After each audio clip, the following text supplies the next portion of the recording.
What's up, everybody? Welcome back to Standard Issues.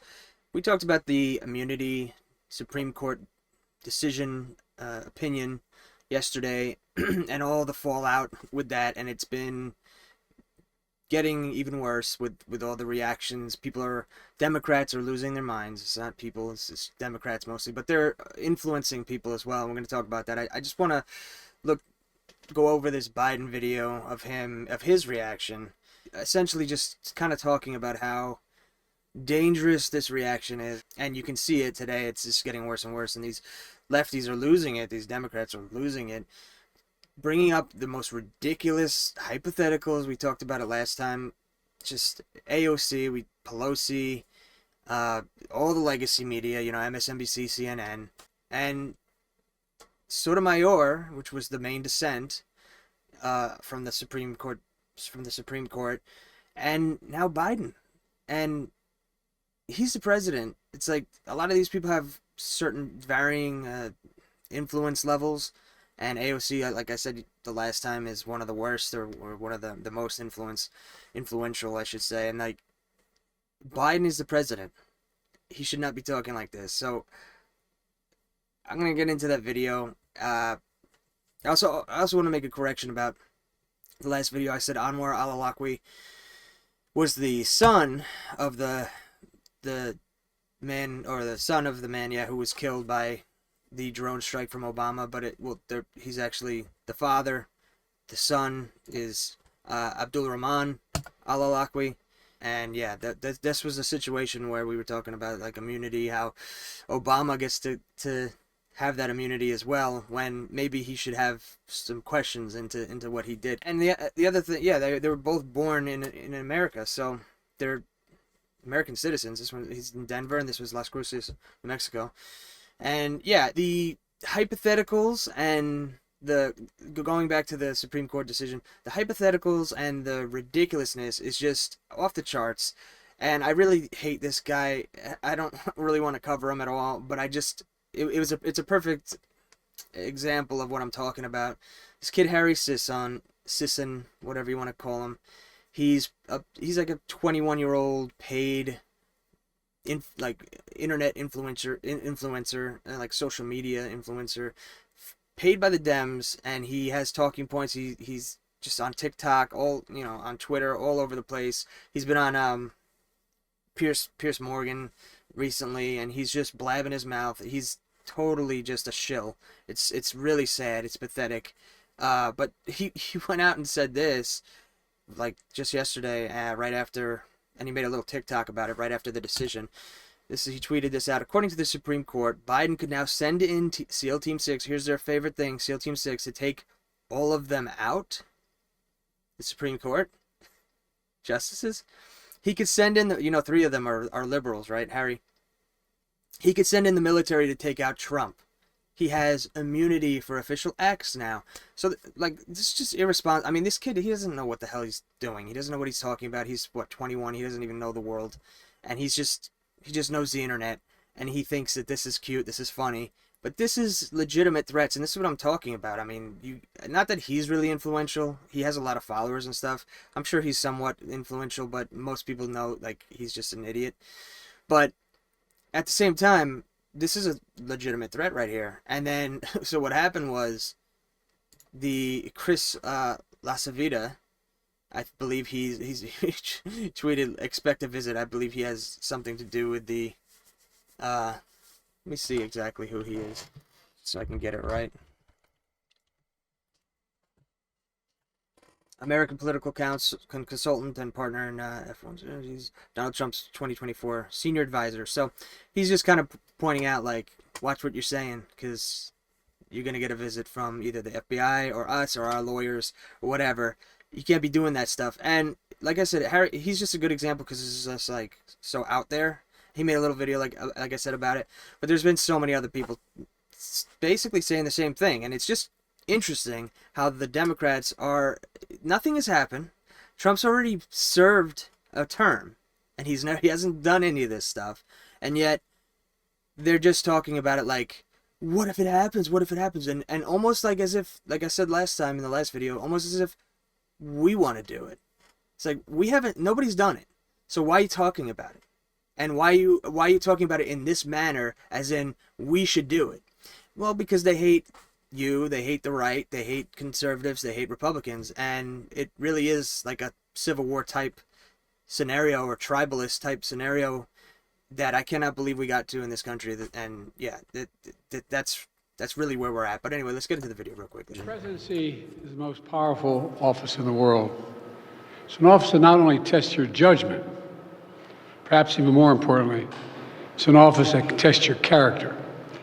Because you not only face moments when you need the courage to exercise the full power of the presidency, you also face moments where you need the wisdom to respect the limits of the power of the office of the presidency. This nation was founded on the principle that there are no kings in America. There they go with the kings again. Bruh, please stop. Stop with the kings, okay? There's checks and balances in this government, in this nation. Not gonna happen. Each of us is equal before the law. No one is above the law, not even the President of the United States. With today's Supreme Court decision on presidential immunity, that fundamentally changed. No, it didn't. It hasn't changed. Nothing changed. They just affirmed what was already understood. So, stop with the lying. This is part of the big problem. This is part of the danger of all of this. They're just lying. And this is the President of the United States, don't forget. For all practical purposes, today's decision almost certainly means that there are virtually no limits on what a president can do. No, it doesn't. We went over it. It didn't take that long to read, because there's 190 pages. It would take a long time to read the whole thing, but it didn't take that much to read the summaries from CNN and wherever else. That's not the case. This is a fundamentally new principle, and it's a dangerous precedent, because the power of the office will no longer be constrained by the law, even including the Supreme Court of the United States.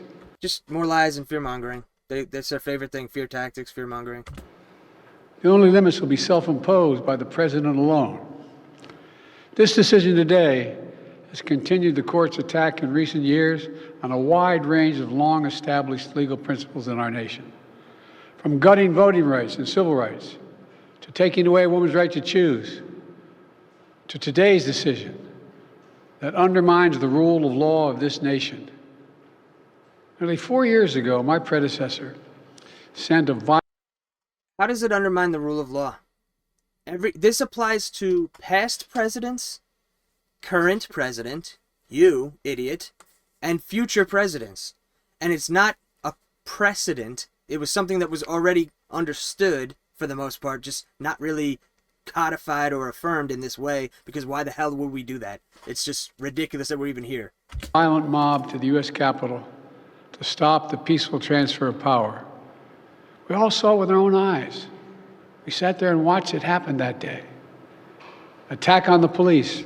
January 6th. The ransacking at the Capitol. A mob literally hunting down the House Speaker, Nancy Pelosi. Gallows erected to hang the Vice President, Mike Pence. I think it's fair to say it's one of the darkest days in the history of America. No.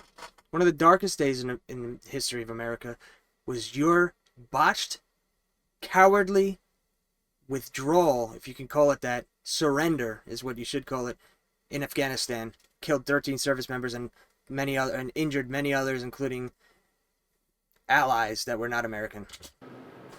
Now the man who sent that mob to the U.S. Capitol and gave billions of dollars of military equipment, facing potential criminal conviction for what happened that day. And the American people deserve to have an answer in the courts before the upcoming election. The public has a right to know the answer about what happened on January 6th before they are asked to vote again this year. What happened on January 6th? Can you release the videos? Maybe we'll find out. I've seen them. I've seen not all of them, but I've seen a lot, and a lot more than the average American. And the average American thinks only about the violent parts and the terrible parts that they showed on CNN. Those people, you can condemn them, you can charge them for what that crime, whatever it was they committed, has been charged for in the past.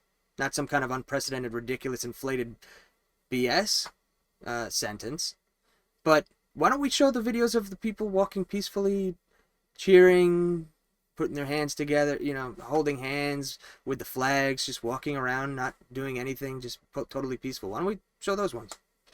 No, we won't show those ones. Now, because of today's decision, that is highly, highly unlikely.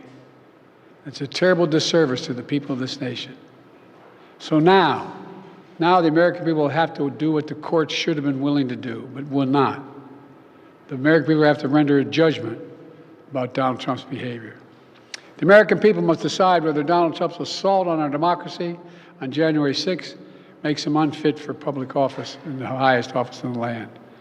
The American people must decide if Trump's embrace of violence to preserve his power is acceptable. Perhaps most importantly, the American people must decide if they want to entrust the president once again, the presidency, to Donald Trump, now knowing he'll be even more emboldened to do whatever he pleases whenever he wants to do it. Are you admitting that he's going to win? You don't have any confidence in yourself? Is that what you're saying? I don't understand. This guy is just the worst. He is pure evil. This is what I was talking about before. You don't feel bad for this senior citizen. He's evil. I mean, the stuff that he's saying, the fear-mongering. And then he goes and then he says that he's going to basically, like, Trump's going to have this power, so you're saying he's going to win. Is that what you're saying? You know, at the outset of our nation, it was the character of George Washington, our first president, to define the presidency. Here he goes with the history He lessons. believed power was limited, not absolute. And that power always resides with the people, always. Now, over 200 years later, with today's Supreme Court decision, once again, it will depend on the character of the men and women who hold that presidency that are going to define the limits of the power of the presidency, because the law will no longer do it. False. I know I will respect the limits of the presidential powers I have for 3.5 years. Good guy Joe. Sure, he'll do it. Just like when he paid back all the student loans unconstitutionally and weaponized the DOJ and, you know, all those things. He's great. Great president. He would never do that. No, it's good guy Joe. But any president, including Donald Trump, will now be free to ignore the law. Like you. I concur with Justice Sotomayor's dissent today. Of course you do. Here's what she said. She said, in every use of official power, the president is now a king above the law. With fear for our democracy, I dissent. End of quote. So should the American people dissent. I dissent. May God bless you all, and may God help preserve our democracy. Thank you. And may God protect our troops. I'm sorry, hold on. We're May God protect our chimps? getting Is that what he breaking said? news. In a year. Sorry. So, yeah, may God protect our chimps. You see that he's just the worst. I said it, you know, a few days or a month, I think, into his presidency. I knew he was going to go down as the worst president in our nation's history. He will be ultimately the worst president in our nation's history. He's completely irresponsible. Like I said, he's weaponizing the DOJ. He's paying back student loans when they ruled against it, and he did it anyway, and then he goes out and brags about it. Yeah, they ruled against it, and we did it anyway. In his little whisper voice. Who's the king, Joe? Who's the one stretching the powers of the presidency? It's just irresponsible what they're doing, attacking the Supreme Court. I think that's the biggest takeaway here, like the biggest problem. Now everybody's going right for the Supreme Court because they have nothing else. And yeah, I hope it just doesn't escalate. I mean, we saw everything that happened with Kavanaugh. We don't want it to get out of control, and it just seems like it's just heading that way. But yeah, I wanted to get through that video. Thanks for watching. Comment, like, subscribe. And remember, just because you don't take an interest in the government doesn't mean the government won't take an interest in you. See you next time. Peace.